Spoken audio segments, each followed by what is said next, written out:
Hi guys, welcome to the next lesson on how to play international checkers from scratch. In this video, for the first time in this course, I'll cover the topic of endgames. And in international checkers endgame, not like in many other games, you can still win the game having only one piece on the board. How? Let's find out. Please take a look at the position.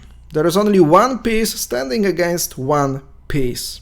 So what does it mean? Is it a draw? Is it a tie? No. According to the rules of the game, you must make a move and you must move forward.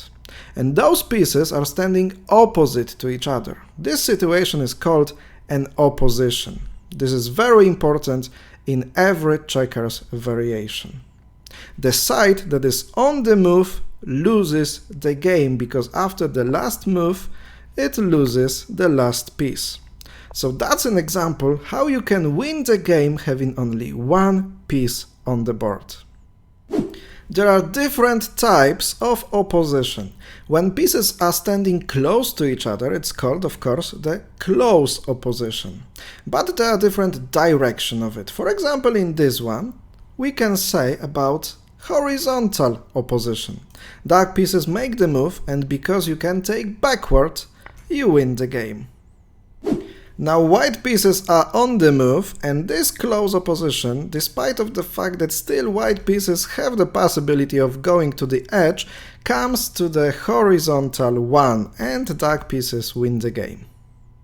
Just to aware you, when I was a young checkers player, once my opponent tried to win using an opposition against me in such way. Of course, it is not working, because after white pieces will play to 6, then you have to move away with your piece number 1, and after you make a king, you win the game, using for example an opposition with a king.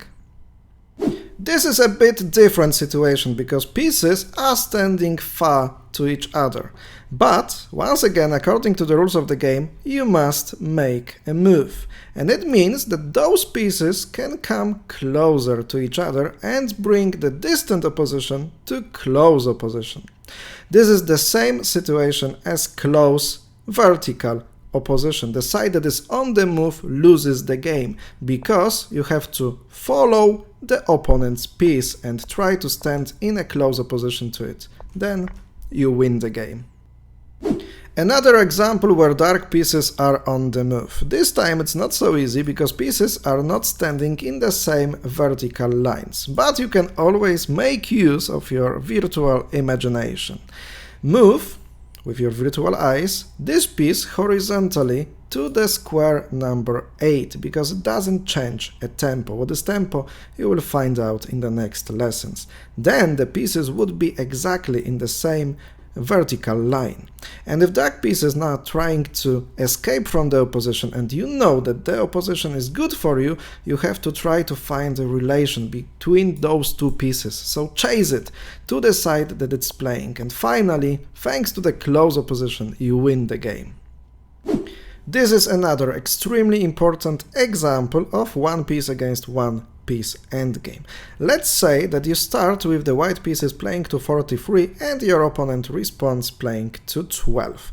And this is a crucial moment. If you would play to 38, then your opponent could play to 18 and stand in the same column as your piece. That would be the lost position because of an opposition. Of course, you have to be careful of it, and if it's still possible, try to escape from opposition. In this case, both pieces are finally getting to the kings, and the game ends in a draw. Okay, so you know now that you can win thanks to the opposition having only one piece on the board. But of course, the topic of opposition is much more important. It can apply to the game on many different places of the board. And then you have a multiple opposition, like in this case. As you can see, there are 3 close relations of the pieces.